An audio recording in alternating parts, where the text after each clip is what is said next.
Hello everyone. Welcome to the Podcast.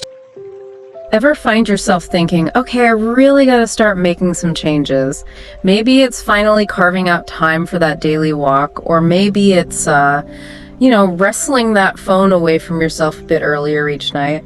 We've all got those little things we'd like to tweak in our routines, haven't we? I think that's a pretty universal experience. And, what James Clear really gets at in Atomic Habits is that the roadblock isn't always, this lack of willpower or something. It's often that we're just not quite grasping how these changes actually will take root. And that's exactly what we're digging into today, unearthing the gems within Atomic Habits. The heart of it, as the book stresses, is that real progress, the kind that sticks, often doesn't come from those massive, overnight revolutions we dream of. It's the buildup, the steady accumulation of these tiny, consistent actions that truly makes the difference. Right. And it's not just about adding good stuff either. It's about letting go of those habits that, aren't exactly doing us any favors. Absolutely. We've got excerpts from the book itself here and a really solid summary to work with as well. Both really highlight how these small shifts in your everyday behavior, if you just keep at them, can snowball into some pretty remarkable results. They really can. It's a bit like those domino chain reactions you see where one tiny flick sets off this, cascade of events. Precisely. So our aim today, for you listening, is to cut through all the clutter. We're going to zero in on those core insights, those practical strategies that Clear lays out in Atomic Habits, so you can really get a handle on the fundamentals of how habits work and how to put them to work in your own life without, getting bogged down by too much info. Think of it as your cheat sheet to understanding the mechanics of habit change. Exactly. So let's start unpacking one of the most fundamental ideas Clear presents, the surprising power of these seemingly insignificant habits. He uses this really compelling analogy. Picture a plane taking off from Los Angeles, headed for New York City. Now imagine if that plane just veers off course by a tiny, almost imperceptible 3.5 degrees. What's amazing, and Clear really drives this home early on, is that a minuscule adjustment at the start leads to a completely different endpoint. Yeah. That plane ends up in Washington, D.C. instead. It just shows you how seemingly tiny shifts in direction, sustained over time, can result in these massive, unexpected outcomes. And it's not just about habits either, right? Think about your finances, your relationships, even just, picking up new skills. That daily $5 latte, those difficult conversations you avoid, those moments you could have spent learning something new. They all have their own 3.5 degree shift that can lead to wildly different places down the road. That's a great point. And Atomic Habits brings this right back to your personal life. You could go for a run, a single run, and you're not suddenly like a marathon runner. You could eat a healthy meal, one healthy meal, but it doesn't magically reshape your body. The sources really underscore that, yeah. These individual actions often don't have a huge immediate effect, and that can be so discouraging. It's easy to feel like you're just spinning your wheels. But here's where things get really interesting. Clear talks about the compounding effect. Just like that tiny course correction ends up landing that plane hundreds of miles off target, these small, repeated behaviors, whether it's a daily jog or, that daily extra slice of pizza, they build upon themselves over time. They can turn into these really significant results. And as the book notes, this compounding effect works both ways, for better or for worse. The example of compound interest is spot on. Small, consistent, positive actions are like, investing a little bit regularly. It grows over time. But the flip side is that those small negative habits, they compound too. They can lead to outcomes you might not even expect if you're just looking at things day by day. And I think that's a trap a lot of us fall into. We don't see those results right away, so we get discouraged and give up. But Clear suggests that what we need to shift our attention to isn't the current result, but the current trajectory. Yeah, it's a question of perspective, right? If your savings account isn't where you want it to be today, but you're consistently putting money aside each month, you're on a good trajectory. It doesn't matter that the instant gratification isn't there. What matters is the direction you're heading in. Right. It's trusting the process, trusting that those small efforts are moving you in the right direction, even if it doesn't feel like it right now. And this leads us to the core mechanism for getting on that right trajectory. The formation of habits. Habits, as Atomic Habits puts it, are like that autopilot that keeps those small actions going. They help you stay the course over the long haul without having to constantly, think about it or force yourself. So, how do these habits actually form? Claire describes them as essentially automated behaviors, things we've learned from experience. That light switch example, it's so relatable, right? You walk into a dark room and your hand just automatically goes for the switch. You're not even consciously thinking about it. It's almost like your body just knows what to do. And, it's not just about flicking light switches. These habits, big and small, they run a huge chunk of our lives, as the book points out. To understand how they form, Clear takes us back to some really interesting research. He talks about Edward Thorndike's experiments with cats. I think it was in the late 1800s. Yeah, late 19th century. And, as our summary here explains, Thorndike's work was really groundbreaking in understanding how we learn through consequences. He basically put these cats in puzzle boxes and observed how they figured out how to escape. And initially it was just chaos, right? Just a bunch of random attempts to get out of the box. Total trial and error, clawing, sniffing, you name it. Yeah. But eventually they'd accidentally hit the lever that opened the door. And what Atomic Habits highlights is that the really important part was what happened when he put those same cats back in the box. Right, because with each try they got faster. They needed less and less time to find and press that lever. After enough repetition, something like 20, 30 times, they could escape almost instantly. It was like they'd mapped it out of their brains. They learned that, hey, this action, pressing the lever, leads to this awesome consequence, freedom. Exactly. And that, it was a huge step in understanding how our brains learn to automate behaviors based on, rewards. So that satisfying consequence is crucial. Clear breaks down habit formation into 4 key elements that form this loop. What are those, as he lays them out in Atomic Habits? Okay, so you've got the cue, the craving, the response, and the reward. Think of it like this. The cue is what sets things in motion. It's the trigger, like walking into that dark room. Right, and then the craving. The craving is what kicks in next. It's that desire for something to change, like wanting to be able to see in that dark room. Then comes the response, which is the actual action you take, like flicking that light switch. And finally, you've got the reward, that good feeling you get, like the relief and comfort of having light. He stresses that this pattern, this loop, is at play in every habit you have. Even something as basic as your morning coffee routine. Yeah, absolutely. Even that follows the same blueprint. Your cue could be simply waking up. That triggers the craving, maybe for that alert feeling, the warmth of the coffee. The response is you getting out of bed, brewing the coffee. And the reward, well, that's that feeling of being awake, energized, ready to tackle the day. And over time, that loop just gets more and more ingrained, more automatic. Exactly. It becomes this effortless routine that you barely even have to think about. So now that we understand how habits are built, how can we use this knowledge to actually build good habits? The ones we actually want to stick with. This is where Atomic Habits gets really practical. Mm-hmm. Clear gives you a framework for hacking this habit forming process. We know the 4 parts: cue, craving, response, reward, and now we can tweak them to work for us. Okay, so let's start with the cue. How do we make cues for good habits really stand out, make them hard to miss? Well, one super effective strategy, as the book details, is to make those cues really obvious in your environment. Clear uses this example of, say, wanting to learn guitar. If you want to play more, don't keep the guitar hidden away in a case or closet. Leave it right out in the open in the living room where you can't miss it. Just making that cue, the guitar itself, super obvious already makes it more likely you'll pick it up and play.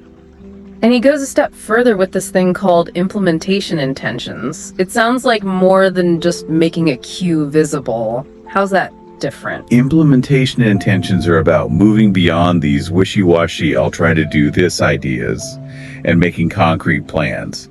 Instead of saying, I'll practice guitar sometime this week, you'd say something super specific like, okay, on Monday, Wednesday, and Friday, the moment my alarm goes off, I'm grabbing that guitar and practicing for 30 minutes in the living room. So it's adding that when and where to really solidify the trigger. Exactly. It's like setting up this mental if-then statement for yourself. If this happens, then I'll do that. It takes the decision-making out of the moment so you're not, battling with yourself when the time comes. And to really show how powerful these environmental cues can be, Clear brings up this study by Dr. Anne Thorndike, done in a hospital cafeteria. Can you fill us in on that one? It's fascinating how they were able to influence people's choices just by changing things around a bit. Thorndike and her team reorganized the refrigerators near the checkout, swapping out soda with bottled water.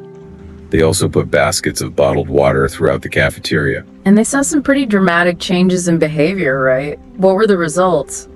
Over just 3 months, soda sales dropped by 11%, while water sales jumped by a whopping 25%. It just goes to show that even these subtle tweaks to your environment can nudge you toward healthier choices without you even having to, actively think about it or summon willpower.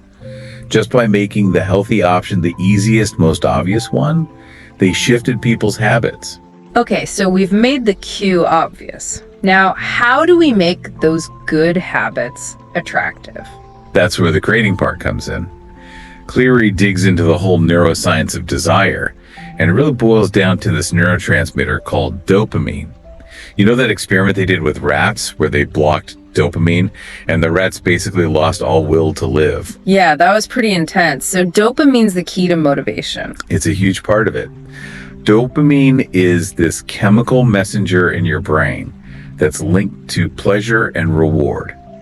When you do things that are good for survival, eating, drinking, things that keep the species going, dopamine gets released and it creates this pleasurable feeling that makes you want to do those things again. But here's the thing. You don't actually have to do the pleasurable thing to get that dopamine hit. Even just anticipating it can do the trick, right? Yeah, that's a really key insight. The anticipation itself triggers dopamine. In your brain's reward system, wanting something can be almost as powerful as actually getting it.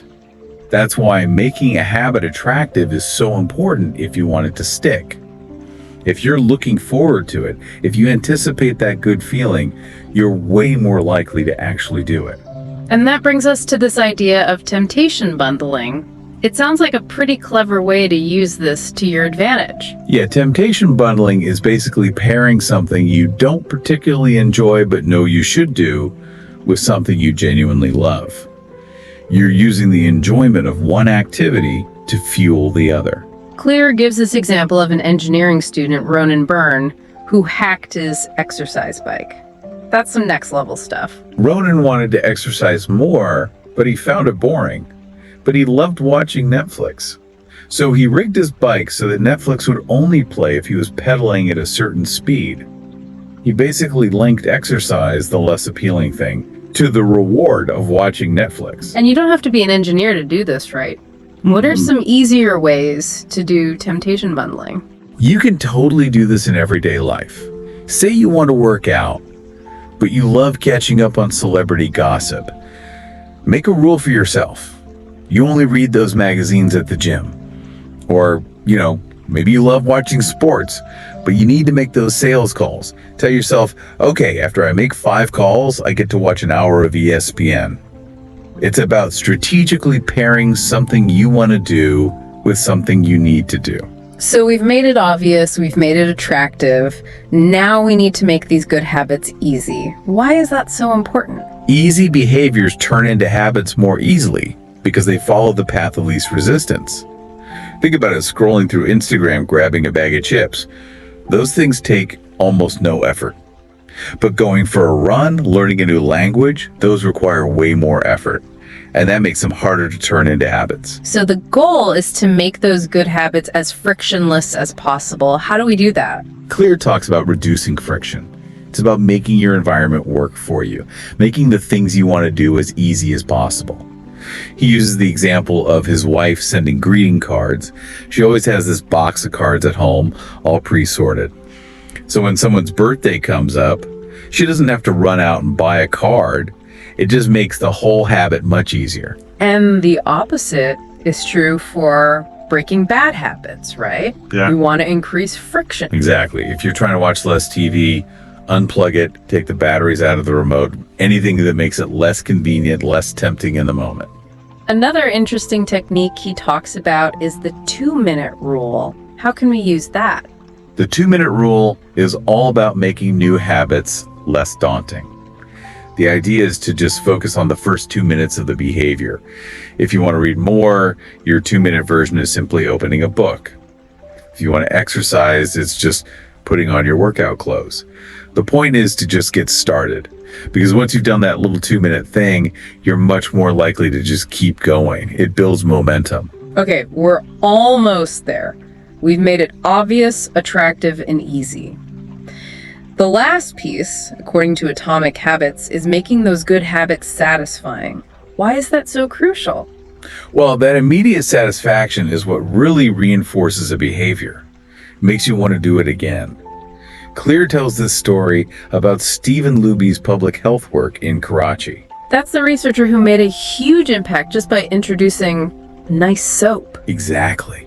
He realized that people knew they should wash their hands, but they weren't doing it consistently. So he introduced this soap that lathered well and smelled great. It basically turned hand washing from this chore into something enjoyable. And it led to a huge drop in illnesses like diarrhea and pneumonia. So the immediate reward, the good smelling soap, was what did it. And then Clear goes on to talk about how our brains are wired for instant gratification, and that can make it tough to stick with habits that don't have immediate payoffs. Yeah, our brains evolved in this environment where actions had quick, obvious consequences. Our ancestors were focused on finding food, shelter, avoiding immediate danger. But today, we live in this world where the benefits of a lot of good habits, saving for retirement, exercising for health, are way off in the future.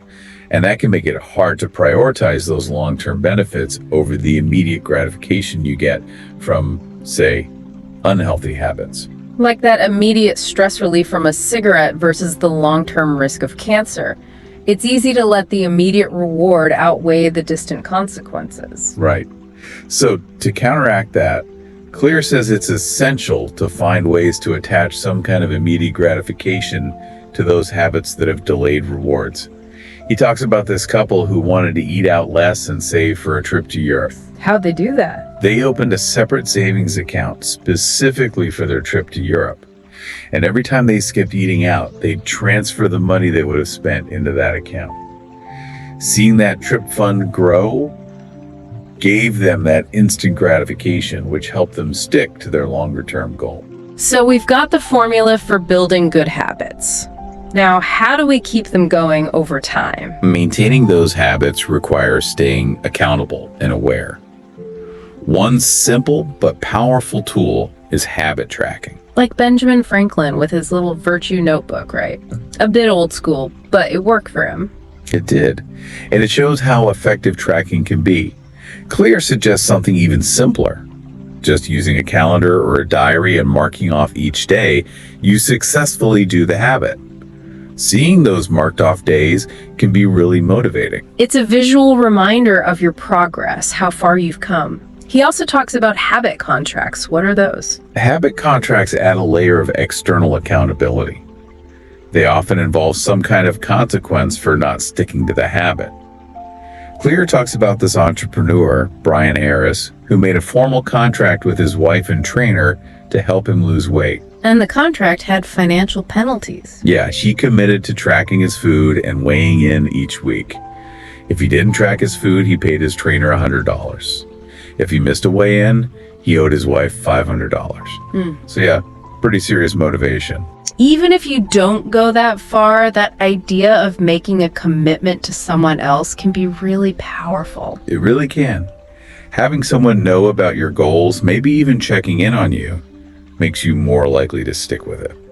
So to sum it all up, the big takeaway from Atomic Habits is that those small, consistent habits really can lead to huge changes over time. It's not about these massive overnight transformations. It's about building that system that works for you. And Claire has one final piece of advice for adding new habits to your life. Habit stacking. What's that? It's basically attaching a new habit to one you already do regularly. You find something you do every day without fail, and then tack the new habit onto it. Like if you want to start meditating, you already drink coffee every morning. Make a rule that you'll meditate for 5 minutes right after your coffee. And all of this comes back to those 4 laws of behavior change, right? What were those again? Those are your guiding principles. Make it obvious, make it attractive, make it easy, and make it satisfying. And for breaking bad habits, it's just the opposite. Make it invisible, make it unattractive, make it difficult, and make it unsatisfying. And finally, Claire touches on this idea of identity-based habits. What's that about? It's the idea that lasting habits are really about becoming the kind of person you want to be. Every small action, every habit you build is like casting a vote for that new identity. So it's about focusing on who you want to become and using those small wins as proof that you're on the right track. So as you're thinking about all of this, ask yourself, what's one tiny habit, something you can start doing today, that would be a vote for the person you want to be? It's not just about reaching the goal. It's about that ongoing process of improvement, day after day. That's what truly shapes who you are. And if you're intrigued by all this, we highly recommend diving into Atomic Habits yourself.